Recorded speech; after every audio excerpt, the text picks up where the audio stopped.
Assalamualaikum warahmatullahi wabarakatuh. Saya Marisa Feptilia dengan NIM 62202016 dari Prodi Pendidikan Agama Islam Universitas Muhammadiyah Palembang. Di sini saya akan bercerita tentang perekonomian dinasti Umayyah di Andalusia atau Spanyol. Adapun faktor kemajuan perekonomian dinasti Umayyah di Andalusia yang pertama disebabkan karena lembaga-lembaga pemerintahan yang independen. Pada masa dinasti Umayyah terdapat lembaga-lembaga yang dibentuk oleh amir atau khalifah seperti hajib, wazir, dan sohib.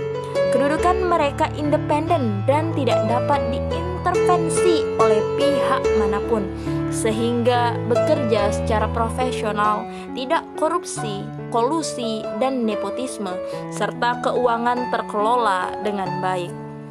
Yang kedua ialah Cordoba sebagai pusat bisnis dan ilmu pengetahuan.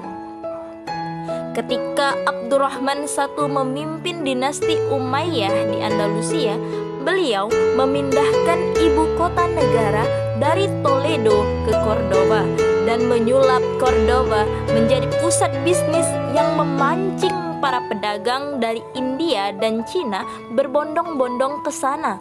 Orang Arab tampak merupakan agen-agen yang aktif mempromosikan perdagangan mereka. Dan yang ketiga ialah reformasi agraria dan pembukaan pasar khusus. Kebijakan reformasi agraria diberlakukan dinasti Umayyah dengan menerapkan pola pertanian yang dapat diperjualbelikan seperti buah ceri, apel, delima, pohon aren, kurma, tebu, pisang, kapas, rami, dan sutra.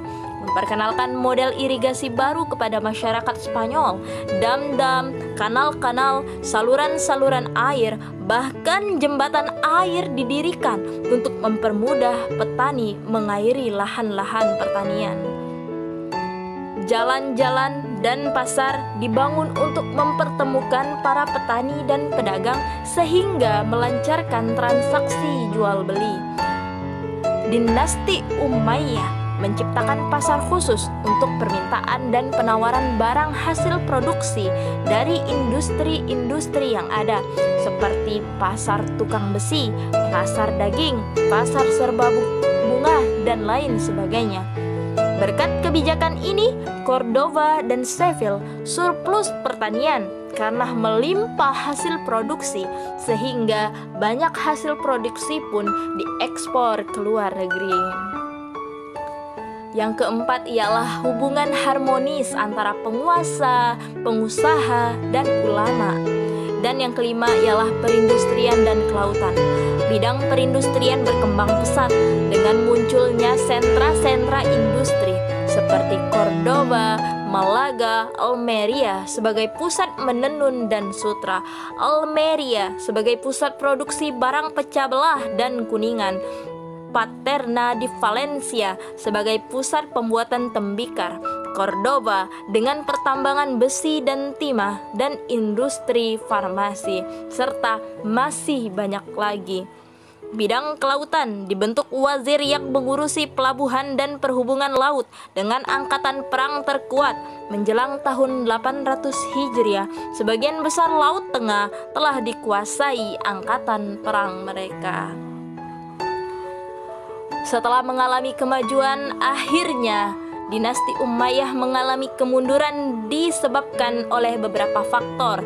Yang pertama ialah kepemimpinan yang tidak berintegritas. Sepeninggal Abdurrahman III, Hakam II, dan Hajib Al-Mansur, tidak ada pengganti yang sepadan. Sepeninggal mereka, muncul pemimpin-pemimpin yang tidak berintegritas dan bermoral rendah. Yang kedua disebabkan karena kehadiran kelas sosial baru. Dan yang ketiga, sikap diskriminatif terhadap golongan tertentu. Demikianlah perekonomian yang ada di Andalusia atau Spanyol ketika masa kepemimpinan dinasti Umayyah. Saya Marisa Feptilia. Terima kasih. Wassalamualaikum warahmatullahi wabarakatuh.